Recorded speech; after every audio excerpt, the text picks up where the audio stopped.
and we'll get to them either towards the end of the workshop or throughout the workshop. So if you'd like to connect with the Vega team after this workshop, please join the Discord channel, the sponsor Vega Discord channel. This is where you can find the team, and they will be happy to support you and continue the onboarding over there. Without further ado, I'll let Bill take it away and start the presentation. Hey, thanks for the intro. Yeah, hi guys. So yeah, I'm going to walk you through. I'm going to walk you through some examples of getting started with the APIs on the Vega testnet today. It's going to be a bit of a practical presentation, and I'll just share my screen and get started on that. So I guess this is kind of an overview. In case people don't know, I'll talk a little bit about what Vega is, and where you can find developer resources that you might want to use after this, if you're going to be doing things kind of independently. So Vega is a scaling solution for derivatives. It works alongside other kind of layer 1 blockchains. It is its own chain as well, based on Tendermint, the Tendermint protocol for consensus. Currently, we bridge to Ethereum, where we can use ERC20 assets on there as collateral for creating markets and for trading on the network. And then the Vega chain is responsible for managing the balances, the profit and loss of the traders, managing the risk of the network, and all of that. I'll give you we'll see a bit of this when we dig into it, and there are lots of resources on the website with more detailed docs. But by kind of building a custom blockchain, we're able to optimize for a lot of the things that make trading applications useful in a decentralized environment, which is quite different from if you just used a smart contract to try and achieve the same thing. So it's quite powerful, and the performance of the platform and the network is sort of intended to be as comparable as possible with what you might find if you use decentralized exchange, but for derivatives and not spot, which is quite a complex use case. So we've got a bunch of different developer resources available. You can check them out at docs.testnet.vega.xyz. You can join the Discord, and there are a bunch of different channels on there for people to collaborate and talk about things they're building, and ask the team if they need any help. We have a couple of different sort of user-friendly APIs built on top of the chain, just to kind of enhance the experience from a developer point of view. There's a REST interface, which we'll see today in the little coding example that we'll go through. There's GraphQL, and you can stream real-time data as well over WebSockets, but we won't get into that. It's a bit too much for the half an hour, but come along and talk to us on Discord if you're interested, and we can walk you through some of the more complex aspects of it as well. And that's kind of it for the intro there. That's just our Twitter, and then I'll talk a bit about the prizes that we've got in this through sponsoring this event. So there's going to be a 4K USD prize pool to share for anyone who builds something on Vega. So this is kind of, depending on how many people, that will determine the amount. But that's just for building, whatever takes your fancy. And then we got some specific sort of challenges of things that we'd potentially like to see people have a go at building. And this is us thinking about, as a team, what would be interesting, what would really show off some of the unique aspects of Vega. And so one of these is around visualizing fees. I mean, this is on the ETHGlobal page, but I've just taken a screenshot here to talk through. So you can go there and read more. But yeah, visualizing fees, and there are some ideas here about what you might want to do. And you can and we'll see how you can get the data out for this stuff in a minute. And then other things like interacting with Vega via a spreadsheet, and some examples here for things that you might want to show doing that. But yeah, then they have different prices, so feel free to kind of check that out.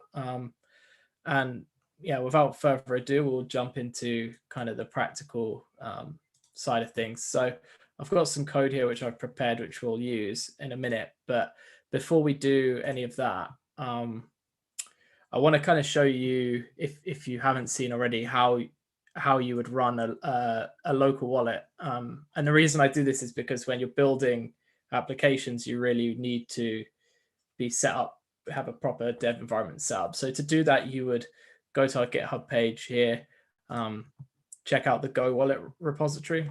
There's a README here, and this is a binary that you run on your local machine, creating allows you to create some keys that you'll use to trade on the network. So you can download the wallet from releases. I've already got it, so I won't do that. And once you've downloaded it, you let's see, you can run it in the command line.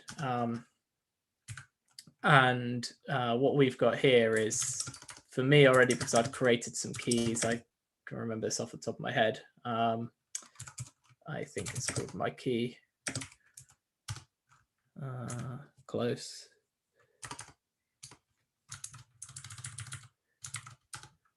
Yeah. So what we've got here is basically a public-private key pair. Now this is for authentication against the Vega network. And this is just on testnet. Obviously, I wouldn't be showing the private key if it wasn't. So, you can run a service using this binary on your local machine, which will allow you to sign transactions and trade on the Vega console from your laptop. And you can write scripts which interface with this, and this is what we're going to do when we start building.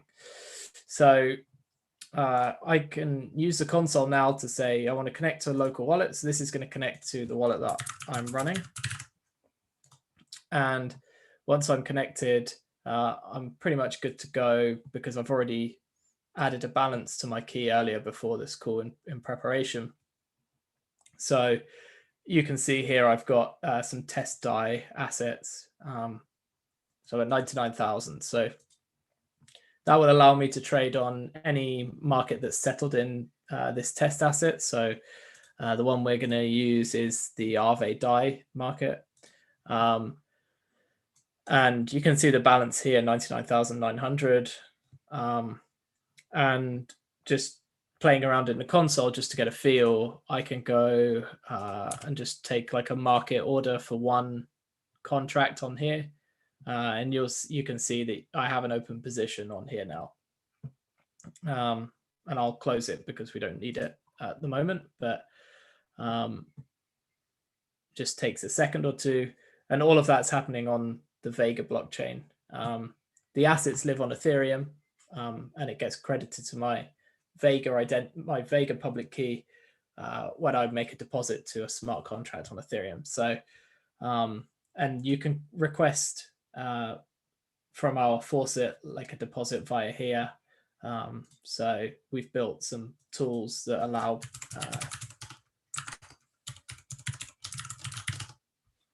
you to just basically request more of these test assets. So you can just click get TDAI, and that's processing the deposit. In the real world, you'd actually do a transfer from your wallet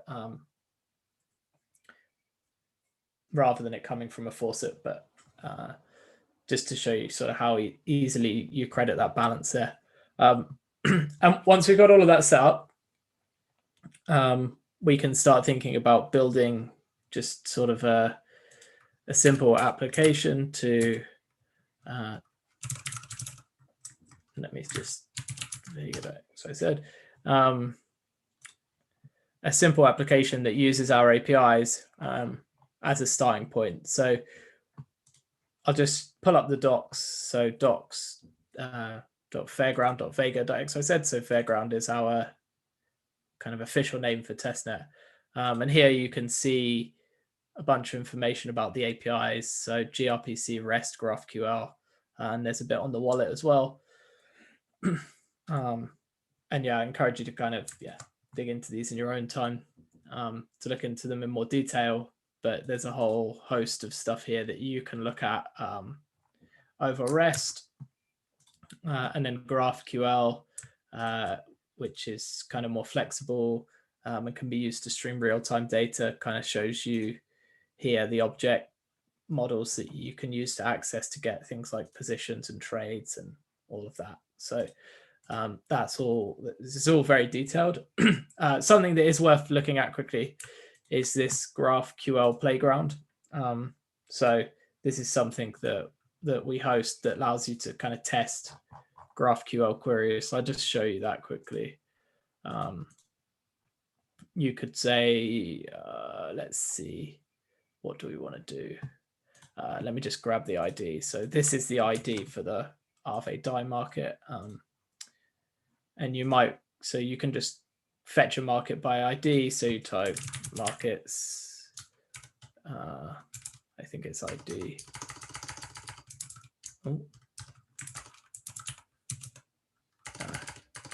Query.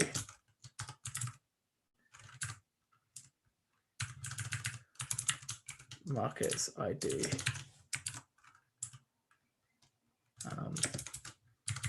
And then you can select like the information that you want from the market and run your queries here. So that can be handy to kind of debug and look at what's going on. So we can build like more complex queries. So we could add fees. And I think fees, fee factors.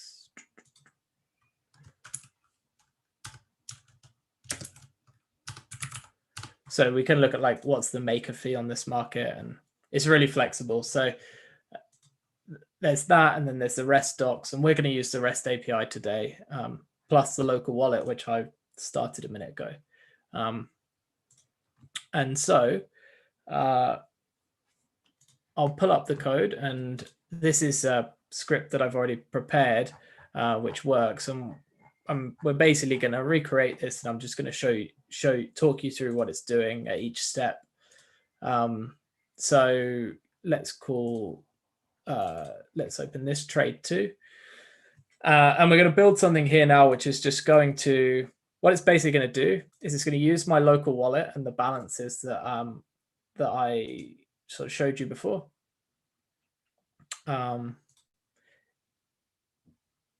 It's just going to send random trades at the Aave DAI market. So it's not very useful, but what it will show you is how to plug everything together with the wallet, with the REST API, and actually build something that is able to trade on the Vega network. So we'll go through this one step at a time. I'm going to copy them across. So it's easier for you to see. So in order to do this, we need to define a couple of things in our script. One is the market ID for the market we're going to trade on. So I've fetched that already beforehand from the API. We need our party ID, which is the public key on Vega. So this is like the identity which holds a balance. So this holds the test DAI assets. It's like an Ethereum address, or similar to like a Bitcoin address, but it's this is relevant to the Vega chain. We need to know the name of our wallet, because this holds the private key for this party, which we'll use to sign transactions, so that we prove that we're authorized to trade with that 99,000 DAI. And then just the password and some URLs here for the wallet and for the testnet to submit the transactions. when we want to trade. So we'll define these global variables, and then we'll have just a simple loop in the application, which is going to do, this is the trading loop.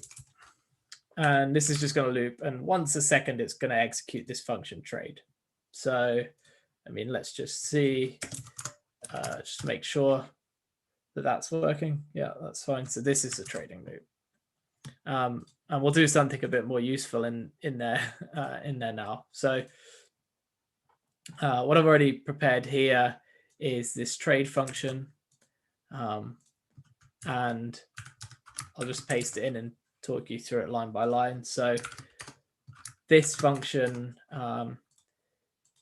generates a side. So you need to say whether you want to buy or sell. So the side is whether you're going to buy or sell. And then generate a size of a trade. So we're just using the random library in Python to randomly either buy or sell if this number is greater than 0.5. So half the time it will buy, half the time it will sell. And we're generating a random size between 1 contract and 5 contracts. And then we fetch a token.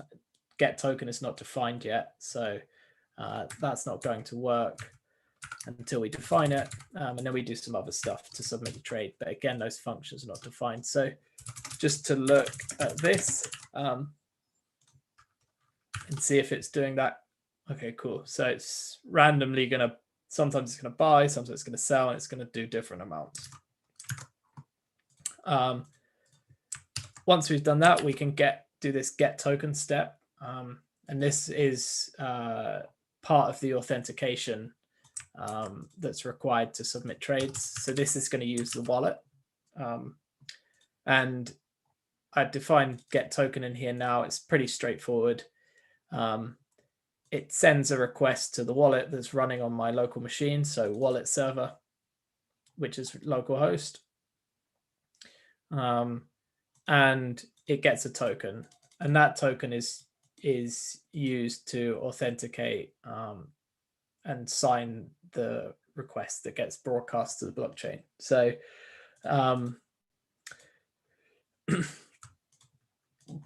it's not so exciting to see that step, but let's just do it just to prove that that's working.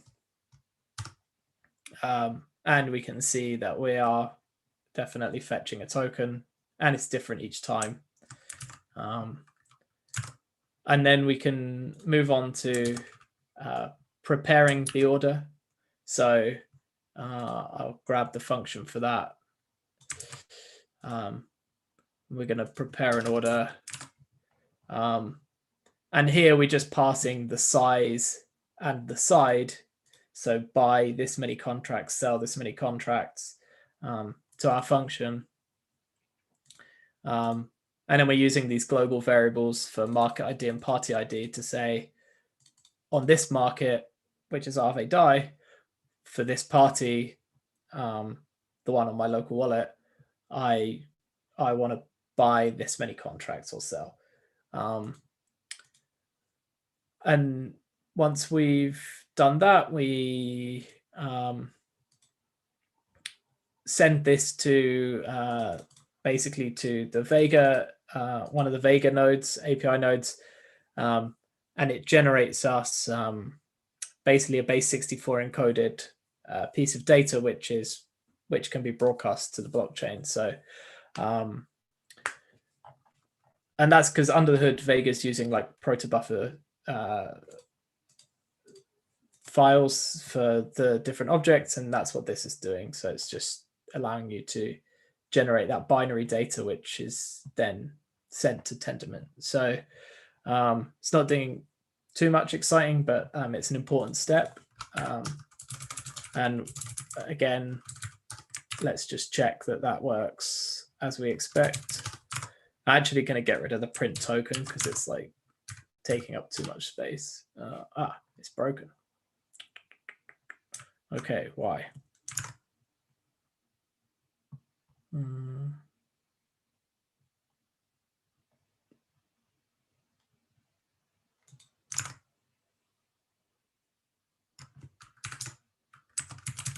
Ah, here we go. Let me just check something.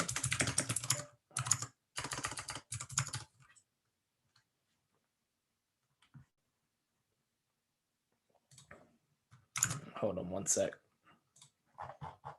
There were some issues on the testnet earlier, which I wonder if it's impacting this. Let me just try something else.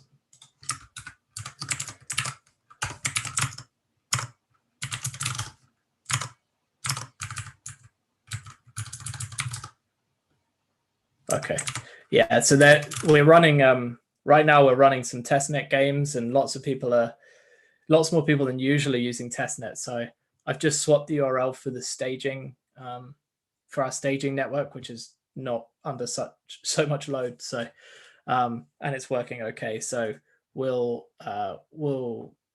do that instead. But so that's working now. So and we can see it's generating this this binary data that we're going to broadcast to the blockchain now. And then the final step is to sign and send the order. So at this stage, we're now going to use the token from earlier and the order that we've prepared, so the binary data, to sign and broadcast to the Vega chain. And then that goes through consensus in the same way that a transaction on Bitcoin or Ethereum goes through consensus on those networks. And for that, I need to copy across the sign and send function. And this is just building a request in the valid format to send to the wallet server. And because we're signing, this goes to the wallet server again, because the wallet server holds the private key. You want to keep that on your local machine, obviously, because for the same reason you do with any other blockchain. If someone were to get hold of it, they would effectively be able to transact on using your funds that are deposited to Vega. And obviously you wouldn't want that. So, so yeah, we keep that local, and in here we're building the request with the prepared order and the token. And we set this flag propagate true.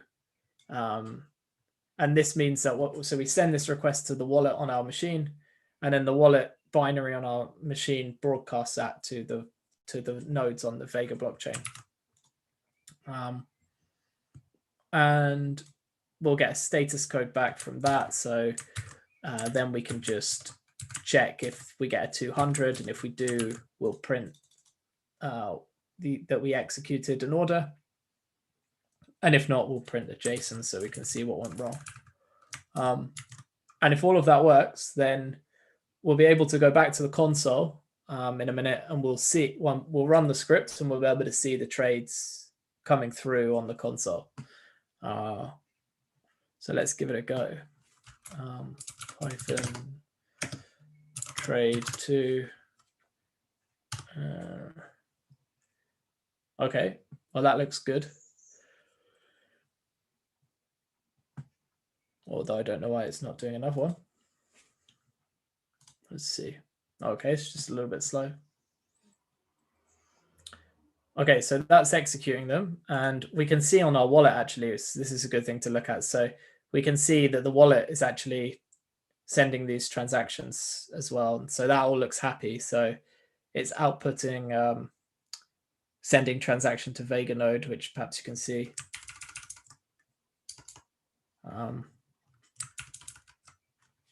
See there. Let me try and zoom in. In case it's difficult to see. So those trades look like they're going through. Let's have a look on the console just to sanity check that that's actually doing something. And again, I don't know how easy or difficult it is to see this, but we can see, if I zoom in, hopefully, that it is actually trading. So here, our exposure, so our open volume, is changing every second or so. So -10, -14, -17, and it will average to 0 because half of the time it buys and half the time it sells. And yeah, that's kind of it. So that's, I think, the full sort of walkthrough. I'll just stop it and go back to the code quickly. Don't know what the wallet was doing then. And just pull that the full kind of code example up. So this is a very simple example, obviously, of how you would get started. But yeah, 50 lines or so of Python there, and there's a Git repo with this code in on our, that's public on our GitHub as well. So have a look for that. I think it's called Hackathon something. And yeah, you can obviously build on this to build something that actually trades based on external data or other information on the network, rather than just randomly. But these are kind of the building blocks to get going.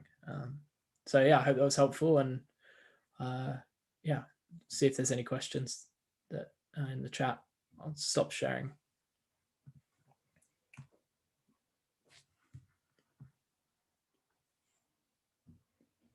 Cool. Thank you so much. I think, let me check if there's anything coming up from YouTube. No, I think we're good. Thank you so much for this wonderful talk, and I'm sure that was super informative for people and how to get started with Vega. Well, there's one question coming. Can you, I guess the question is, which product idea do you suggest is one of the question, and how can I deposit tokens for open a position on mainnet, I suppose was the question. Yeah, I mean, I'll take the second question first, just because, yeah, so this is only testnet now, so it's easier to answer. So this is only testnet now, so I don't think your question is quite right. So like appropriate for where the stage you're at. So what I was showing you there is using fake assets on Ropsten. So yeah, you definitely shouldn't be depositing any kind of real assets. When we're on mainnet, you would deposit, standard ERC20s that exist on the Ethereum mainnet. But this is very much just like testnet at the moment that we were looking at. And yeah, you can do that through the console. On the first question, which product idea do you suggest? I would recommend, like, have a look through the APIs and look through them for inspiration by thinking about things that are unique to Vega. That would be the most interesting, I think, for us to see, is things that are not currently possible with, like, say, using the APIs of a centralized exchange, and just try to be creative. And yeah, anything that really showcases like the potential that that Vega has is probably the most interesting. But you'll find, yeah, the most inspiration for that by looking through kind of the API docs and seeing what you can do with it yourself in your own time. Great.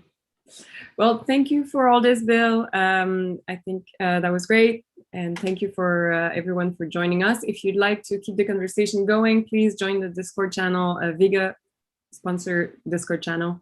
And that's where you can find a team that will help you and support you throughout the hackathon.